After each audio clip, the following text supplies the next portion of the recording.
하나의 흥미로운 특징인데 뭐에 대한 흥미로운 특징이냐면 네트워크 마켓, 네트워크 시장. 여기서 네트워크가 의미하는 의미를 알아야 돼요. 네트워크의 의미가 뭘까라는 걸 알아야 돼요. 일단 가볼게요.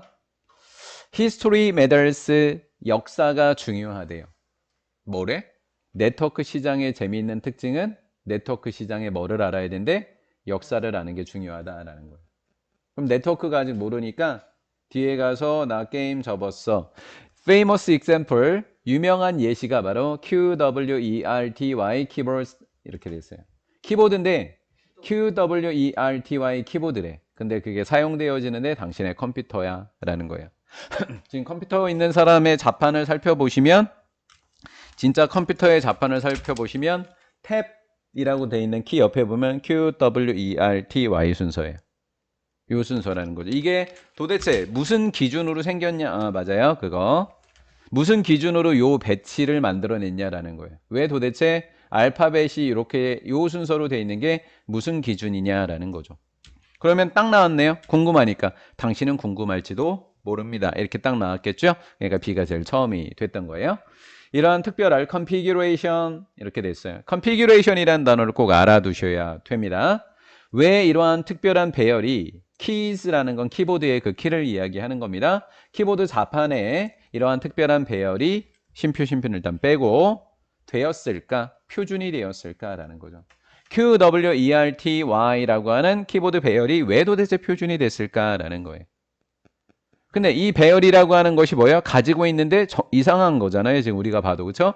이상한 플레이스먼트니까 배치. 레더는 편지가 아니라 문자라고 또 암기해 놓으세요. 문자의 이상한 배치를 갖고 있는 이 키보드의 배열이 도대체 왜 표준이 되었을까라는 거죠. 그럼 이 글은 3번 문장을 읽은 상태로 이 글은 왜 이런 것이 생겼는지에 대한 뭐를 설명해 주겠다? 역사를 설명해 주는 글이라는 걸 알게 됩니다.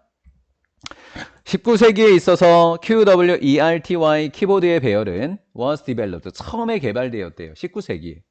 근데 그것은 시대였는데 컴퓨터가 있던 시대는 아니었던 거예요. Manual typewriter with physical key. 물리적인 키보드니까 키보드 자판이야. 물리적인 키보드 자판이 뭐냐면 타자기 본 적 있으세요, 여러분들? 타자기. 네, 맞아요. 탁 치면 앞에 있었던 종이에다가 타타타 이렇게 그 실제 활자 가서 찍히는 거잖아요. 그걸 물리적인 키라고 하는 거예요. 컴퓨터 키보드가 실제 우리가 뭐 자판을 Q를 누른다고 해서 Q가 가서 딱 찍히는 게 아니라 그냥 워드 프로세서에 그냥 그 Q에 해당되는 알파벳이나 한글이 딱 찍히는 거잖아요. 그런 차이점이 있는 거예요. 실제로 찍히는 걸 물리적인 자판이라고 하는 거예요. 실제로 종이에 가서 찍히는 것. 물리적인 자판을 가지고 있는 매뉴얼이라는 단어도 자주 봤는데 매뉴얼하면 이거 사용 설명서 아니야? 맞아요. 그 매뉴얼도 돼요. 근데 수동이라는 뜻입니다. 자동이 아니라는 거예요. 수동의 타자기 시대에 개발되었다라는 거예요. 아, 수동 타자기가 잘 작동되고 있었을 당시에 처음으로 이게 나왔다. 즉 얘가 A고 얘는 B니까 서로 같지 않은 거예요. 현재는. 타자기가 있었을 때 이 자판기를 처음 만들어냈다라는 거예요. 근데 그 키보드는 설계된 건데 keep 유지하도록 설계된 건데 뭐를 유지하는 거냐? 목적어가 여기서부터 여기까지가 목적어예요. 그리고 여기가 목적격 보호인 거예요. 해볼게요. 그 키보드니까 A라는 키보드가 되겠죠? QWERTY라는 키보드는 왜 이렇게 설계가 됐냐면 요 알파벳 순서냐면 자주 사용되어지는 자판들이 실제로 물리적으로 떨어져 있게 하기 위해서다라는 거예요. 알파벳 E와 알파벳 O, 여기 O가 없잖아요. O가 어디쯤가 있냐면 쭉 더 가서 Y, U, I, 철자로 쓰면 I, O, P예요. 그러니까 이 알파벳 E와 O가 이만큼 떨어져 있다고요. 그러니까 손가락이 꼬이지 않겠네요. 이해가 되신 거죠?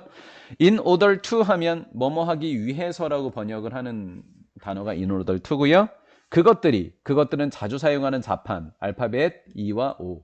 모음이기 때문에 많이 써야 돼요. 알파벳 E와 O는 모음이기 때문에 이 자판들이 from jamming, jam은 걸리는 것을 막기 위해서 떨어뜨려 놨다라는 거예요. 그러면 의도는 굉장히 좋죠. 근데 사람들이 물리적인 타작을 갖고 있는 자판기 어순이 QWERTY가 아니라면 여기에 이미 익숙해져 있지 않을까요? B에 익숙해져 있는데 A가 새로 생겼다고 사람들이 일로 갈아탈까요? 안 갈아타려고 하겠죠. 그러니까 그걸 어떻게 해결했는지를 설명하는 글이에요. By the time, 뭐뭐 할 즈음에, 그러니까 하나의 접속사로 암기해 주시면 되겠습니다. 얘가 하나의 접속사, 뭐뭐 할 즈음에라는 접속사로 이해를 해주시면 되고요. 기술입니다. 전자 타이핑 기술이 발전하면서 이렇게 된 거예요. 발전하면서. 수백만 명의 사람들은 이미 learned, 배웠다고요. 이미 배웠어요. 뭐를 배웠을까요? B 타자기 치는 거를 이미 배웠겠죠. A가 나왔지만. A라고 하는 것이 나왔지만 B 하는 걸 이미 배웠다. 헤드 PP잖아요. 무슨 완료? 과거 완료. 이미 여기에 익숙해 있다라는 거예요. 배웠다고요. 타이핑 치는 것에. 어디에다 대고? 수백만 개의 QWERT 타이프라이더에 치는 것을 배웠다라는 거예요. 그렇죠? 그러면 replacing, 교체하는 건데 QWERTY를 뭐로? 더 효율적인 디자인으로 교체하는 것은 A라고 하는 것을 B로 바꾸는 것은 돈이 더 많이 들었겠죠. 그러니까 여기에서 조금 약간 수정을 한다면 이 QRTY라고 하는 것을 타자기에다 접목을 시켰었나 봐요. 예. 그래서 QRT라고 하는 타자기를 만들어낸 이유가 요 WE와 O를 꼬이지 않게 만들려고 했다라는 거죠. 예.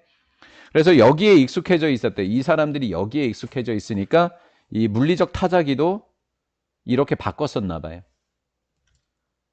그리고 새로 생겨난 것은 다른 디자인이었었나 봅니다. 네, 여기까지요. 어찌됐건 여기가 익숙해져 있는 거예요. 익숙한 QRERT 키보드를 더 효율적인 디자인으로 교체하면 너무 힘들지 않을까? 사람들이 아마 그래서 보스 A and B 뭐 하기도 할 테고 비싸고, 왜냐하면 새로운 제품을 들여와서 구매를 해야 되니까. 또 사람들이 difficult 뭐 할까요? 어려워하겠죠. to ordinate는 조정하다라고 했는데 한마디로 치다. 치는 게 좀 어렵지 않을까요? 사람들이 치기 어렵지 않을까요? 익숙해지기 어렵지 않을까요? 익숙해지지 어렵지 않을까요? 라는 거예요. 따라서 그 문자의 배치는 QWERT였나요? QWERTY. 그 문자의 배치는 stay, 남아있게 됐습니다. 규식의 이런 형태로요. 어디 속에? 오늘날의 영어 자판기 속에 그대로 남아있게 되었다라는 거죠. 새로 교체하는 것보다는 그대로 유지하는 게 더 뭐적이었기 때문에 효율적이었기 때문에 새로운 거로 교체하면 뭐해지고 비싸지고 사람들이 적응하는 게 어려워질 수 있기 때문에